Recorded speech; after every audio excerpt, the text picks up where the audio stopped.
so far, we're okay dahil kakatapos sila ng last championship, which is All Filipino.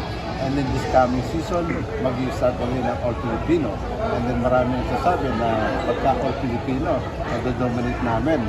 That was before, but today, we don't know yet because the lahat ng team nag-level up na. And that's the hardest thing for San Miguel team. Lahat ng kanilang mga mata nasa amin, kung saan nasa summit kami. So, kailangan sumpitin nila ito. And then, alam ko na this will be a difficult season for us because everybody is trying to beat us. What's the roster change? Yung roster namin ng last conference, which is All Filipino, intact yun dahil 13 lang na kami. And then during the drafting day, nakakuha kami ng 3 players na pwede sa amin, pandagdag and future na rin namin. And then yung first pick namin at number 9 sa first round, so na-sign up na namin, pati yung third round namin si Royce Mantua. And then may another one na gusto kong ilagay sa reserve namin, si Justin Guevara, but it will depend on what they're practicing. But so far, they're playing well in the practice. Although, napakaikli lang ng time namin para mag-practice dahil alam natin na yung team namin ay nagkaroon ng mahabang break after the championship, which is, I think, deserving naman sila. And ngayon, naghahabol sila because opening is just 12 days away. So, I hope na makakatap kami lahat.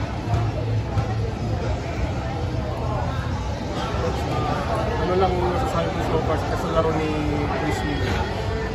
Very impressive siya sa pinapractice niya dahil we're looking for somebody who could gel right away with the team, and then he can play combo guard. But I think his focus on playing as a point guard. But we will see in the next few days pagka nagkaroon kami ng chin-up kung ano talaga meron siya.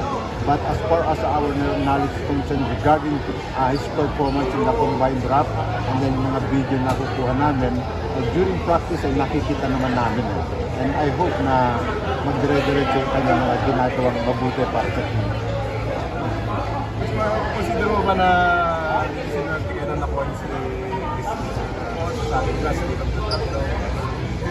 Hopefully, sana yung mismo sinasabi nila ay magkatotoo. But I'm confident na he could help a lot sa team namin.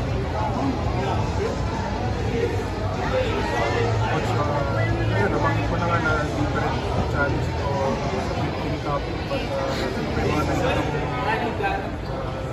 bigat. Except yung mga na pumasok doon sa semifinals ng last conference, there are emerging team from the bottom, and then dahil makikita natin itong Converge is talagang in the past few weeks, nakikita natin yung development sa kanilang team, and then gano'n din yung Rain or Shine, and they're having a lot of tune-up games, and then Veralto is playing well in the tune-up games, and Token Tech is acquiring a lot of veteran people, player. So I think that's simply reason nila is they're always looking San Miguel as the team to beat, but we're winning because I think maswerte rin kami dahil the players are trying to show them that their winning attitude is still right there. But in terms of talent, equally the same naman compared to the Token Tech, Nebra, Magnolia, and then North, Converge, and then Viralco, and then Rain or Shine. Everybody's trying to deep up their team, and even Blackwater, which makikita natin, maganda nilalaro nila sa dahil the right pieces na kailangan nila, I think slowly nakukuha na nila. Si Jay okay na yung injury na si John Mark? Diba nag-injury sila nung final sa Gilas? Today is Junmar at third day of practice sa Dubai. Alam naman natin before going to the Gilas para sa Dubai, is coming from an injury. Hindi lang napansin ng mga kalaban namin during the semifinals or finals dahil magagaling yung mga PT namin trainer, minamanage nila kung paano hindi ma-aggravate yung kanyang injury. That's why makikita natin he's not the usual Jumar na naglaro dito sa national team sa Gilas. But right now, slowly, nakaka-recover siya. No? And then, 3 days pala siya nagpa-practice. And then si CJ, pagdating niya, talagang nakita namin yung result ng kanyang MRI. It's a grade 3 sprain. No? And then, pagdating niya, nakita ko, magaba rin. After a month, nakita namin. But he keeps on doing well sa practice. Individual practice. Nag-workout siya, nag-shooting siya. But hindi pa siya nakakasabay sa teamwork. Posibleng hindi maglaro si CJ sa video for first place. Yan din ay tinanong ko sa kanya kung makakahabol siya. And then, actually, ngayon pa lang gusto niya maglaro. But our PT talagang pinagbawalan siya. Hindi pa siya sumasama sa mga 3-on-3, 4-on-4, 5-on-5. Basta individual training lang siya. Skills, shooting, and then weightlifting. Hanggang ngayon, yun pa lang. Pero, in-assure kami niya na kaya ko maglaro. Pero, of course, may intention siya not to aggravate the situation because ayaw nating tumagal yun as much as possible. Baka yung mga first few games, limited time or we don't know yet. Hindi na sa bigay yung grad sila na regular season, pero masasabi ko para mas lumaki sila ngayong mag-Filipino League. Kevin Ferrer, tapos possibly babalik sila. First of all, during the championship, we're not out there to stop their Grand Slam. But we're out there to win the championship dahil that is our 7th final appearance in the championship. This is our my 7th time.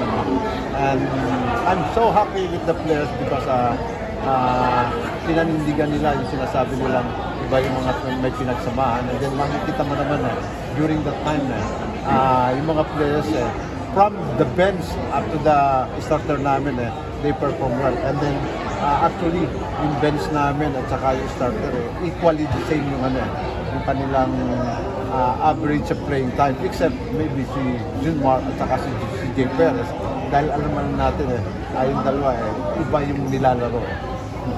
Ano masasabi mo TNT na? Yung TNT it's the right thing hindi lang TNT. Every team naman makikita mo yung converge, yung rain or shine dahil hinahanap mo na yung right pieces para itapat sa amin.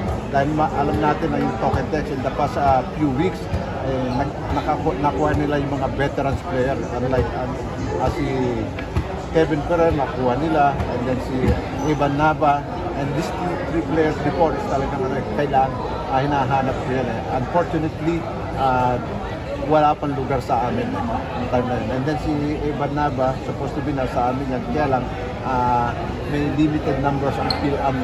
So number 8 siya, so yun ang nangyari.